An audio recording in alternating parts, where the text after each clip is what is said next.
Hello students, AS level chemistry, chapter is chemical bonding, lecture number 2.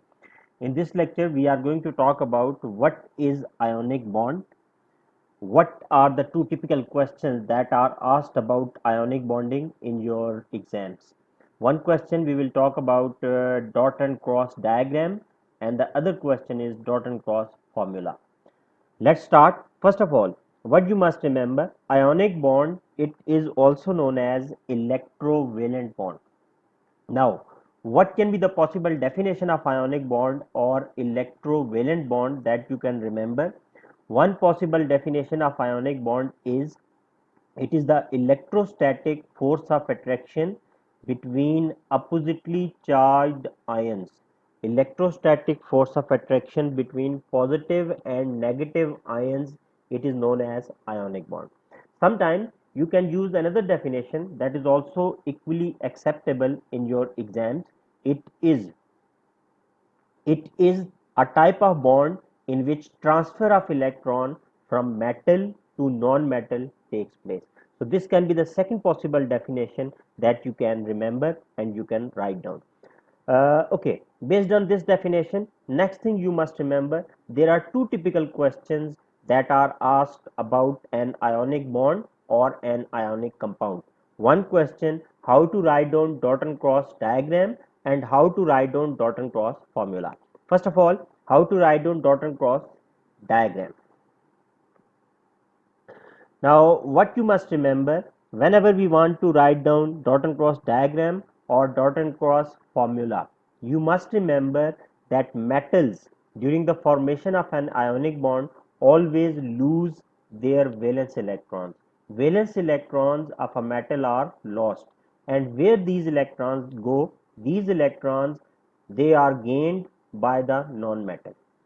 Metals, when they lose electron, they become positive ion, because by the loss of electron, number of electron decreases while the number of proton increases. Increased proton number, it gives positive charge to an ion. And when a non-metal, it gains electron, gain of electron increases number of electrons while number of proton is decreased. So always remember, metals produce positive ion by loss of electron, and non-metals produce negative ions by the gain of electron. Now, for this dot and cross diagram, you must take the example of formation of sodium chloride. Now remember, whenever you are given the chemical formula of an ionic compound, always the element that is written earlier, it is the metal. Like in this case, Na is written earlier, so Na is the metal, and Cl, it is non-metal. Chlorine is non-metal. So for all ionic compound, first element written in the formula is metal, and the second element written in the formula is a non-metal. Now in this case, when you want to write down dot and cross diagram, you must know what is the atomic number of each element present in the given compound. Like one element is sodium. Sodium, its atomic number is 11, and chlorine, its atomic number is 17. If you write down the electronic configuration of sodium, the electronic configuration of sodium is 281. It means sodium has one valence electron. Sodium can lose one valence electron. After losing one valence electron, how many shells remain behind in the sodium ion? 2. Look at this diagram. In sodium, first shell would have 2 electrons. In sodium, the second shell would have 8 electrons. Now, how you must always arrange, you must always show the distribution of electrons.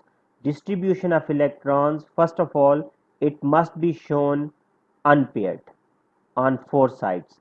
After distribution of electron unpaired on all the four sides, if you have more electrons, then you can start pairing. Now we have 8 electrons, we will start pairing and we will get 4 pairs. Now there is no more third shell in case of sodium, because third shell, it has lost its electron. After the loss of one electron, this ion would get a charge of 1 positive. So this is the formation of positive ion due to the loss of one electron. Now where this electron has gone? This electron has been gained by chlorine. Chlorine, its atomic number is 17. In the first shell, chlorine would have 2 electron. In the second shell, chlorine would have 8 electron, and in the third shell, chlorine has 7 electron. Now you can also see I have shown you the electronic configuration of sodium ion after losing one electron. What you can see after losing one electron, now the valence shell of sodium, it has become shell number 2, and how many electrons you can see in the valence shell now? There are 8 electrons. Likewise, when you will sketch, you will draw the diagram for chlorine. In the first shell, 2 electron. In the second shell, 8 electrons. In the third shell, there are 7 electrons and 1 electron is unpaired. Number of unpaired valence electron, it is always equal to valency. Valency means how many bonds an element can make.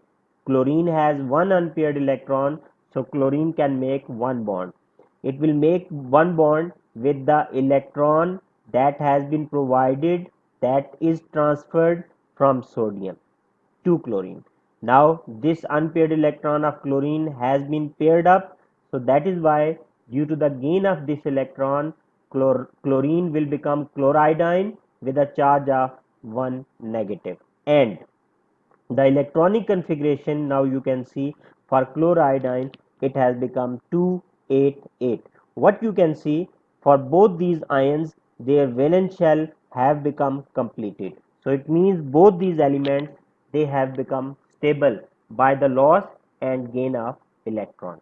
So you can also place brackets around these ions. Now this is known as dot and cross diagram. So whenever you are asked to write down dot and cross diagram, mostly you must remember, you must show all the shells for metal and non-metal. But sometimes it is mentioned in the question that you are supposed to show valence shell only. If it is mentioned, then you can show valence shell only. But otherwise, you must remember in the dot and cross diagram, we have to show all the shells. But in case of dot and cross formula, we show only valence shell always, whether it is mentioned in the question or it is not mentioned. You must show valence shell only while writing dot and cross formula. Let's take the example of formation of aluminum oxide, Al2O3. From the periodic table, you can see the atomic number of aluminum is 13.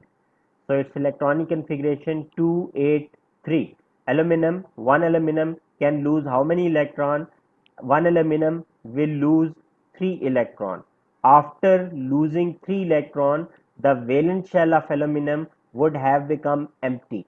So no need to write down any electron in the valence shell. Why? Because whenever a metal loses electron, it does not lose its valence electron only, rather its valence shell, it is lost. So when aluminum has lost its valence shell, now what you can write down, just you can write down aluminum, it would get a charge of 3 positive. Since aluminum has lost 3 electron, its valence shell, it has become empty. So no need to write down the valence shell. Now what will happen? Oxygen, its atomic number is 8. Electronic configuration is 2, 6. In the first shell, oxygen, it would have 2 electrons, but in its valence shell, it has 6 electrons. So we want to show only valence shell because this is dot and cross formula. So in the valence shell of oxygen, there are 6 electrons. If we distribute 6 electrons, what we can see after the distribution of 6 electrons, there are only 2 unpaired electrons in the valence shell of oxygen. It means valency of oxygen is 2, since valency is always equal to number of unpaired valence electrons. So oxygen can gain 2 electrons only to complete its valence shell. When oxygen will gain 2 electrons, these 2 electrons, always remember, they must be paired at different positions.